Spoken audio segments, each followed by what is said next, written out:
서방의 제재로 국가 부도 위기에 놓인 러시아를 보고 중국이 큰 충격을 받았습니다. 중국 당국은 외환 부동산 등 해외에 있는 자국 자산을 보호할 방안 마련에 골몰하고 있는데요. 주요 은행 경영진들을 불러들여 비공개 긴급대책 회의를 진행했습니다. 우크라이나 침공 직후 러시아의 해외 자산이 삽시간에 동결되는 과정을 지켜본 중국이 국제사회로부터 경제 제재를 받는 상황에 대비해 미리 충격 완화 조치를 취하려는 것으로 풀이됩니다. 이를 파이낸셜 타임즈는 정통한 소식통을 인용해 중국 인민은행과 재정부 당국자들이 지난 22일 주요 은행 경영진들을 불러들여 비공개 긴급회의를 진행했다고 전했습니다.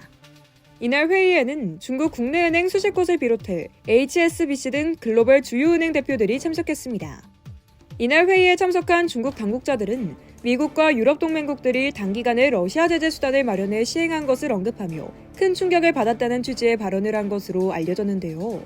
러시아의 우크라이나 침공 계획은 미리 알고 있었지만 이해관계가 첨예한 국제사회가 이토록 빨리 테러 제재를 마련할 줄은 미처 몰랐던 것입니다. 서방국들은 우크라이나 전쟁이 시작된 지 2주도 안 돼 해외 주요 은행에 있는 러시아의 외환 자산을 동결하는 한편 국제은행 간 통신협회에서 러시아 은행을 퇴출했습니다. 자금줄이 묶인 러시아는 6,430억 달러에 달하는 외환 보유고에도 부채 원금과 이자를 갚지 못하는 채무불이행 상황을 맞는 등 104년 만에 국가부도 위기에 놓였죠.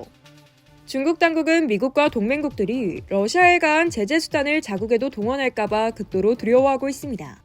이 같은 우려는 우크라이나 전쟁 관련 러시아 지원국으로 분류돼 중국이 추가 제재 대상이 되거나 중국과 대만의 군사 충돌 등 위기 상황이 발생하는 등 두 가지 시나리오와 맞닿아 있다고 국제 전문가들은 분석했습니다. 실제 미국을 비롯해 서방 주요국들은 중국이 러시아의 우크라이나 전쟁을 지지하고 있다는 의구심을 드러낸 데 이어 러시아를 지원했다간 중국도 제재 대상이 될 것이라고 경고한 바 있는데요. 현재 중국의 외환 보유고는 3조 2천억 달러로 이 중 미국 국채 보유량만 1조 달러가 넘습니다. 이는 러시아 외환 보유고의 5배, 한국의 약 7배 규모입니다. 중국의 러시아와 같은 경제 제재가 이뤄질 경우 어마어마한 파장이 일어날 것은 불을 보듯 뻔한데요. 이날 회의에서 이유이만 중국 증권감독위원회 주석, 샤오강 전 증감위 주석 등 당국자들은 은행들에게 중국의 해외 자산, 특히 외환 보유액을 보호할 수 있을지 여부를 질의했지만 뾰족한 해법은 찾지 못했습니다. 한 관계자는 이날 확실한 해결책을 제시한 사람은 없었다며 중국의 은행 시스템은 미국의 달러 자산 동결이나 스위프트 결제망 배제 조치에 대응할 준비가 되어 있지 않다고 말했습니다. 홍콩의 독립연구기관인 오리엔트 캐피털 리서치 앤드루 콜리어 매니징 디렉터도 중국 정부가 대러시아 제재와 유사한 제재가 이뤄질 가능성에 대해 우려할 필요성이 있다며 하지만 중국 정부에는 대안이 거의 없으며 서방의 금융 제재로 인한 피해는 심각할 것이라고 말했습니다.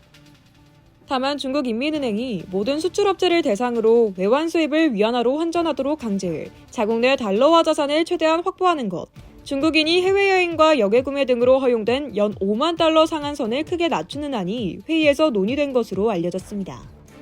일각에선 세계 2위 경제대국 중국을 제재하는 것은 쉽지 않을 것이라는 견해도 있습니다.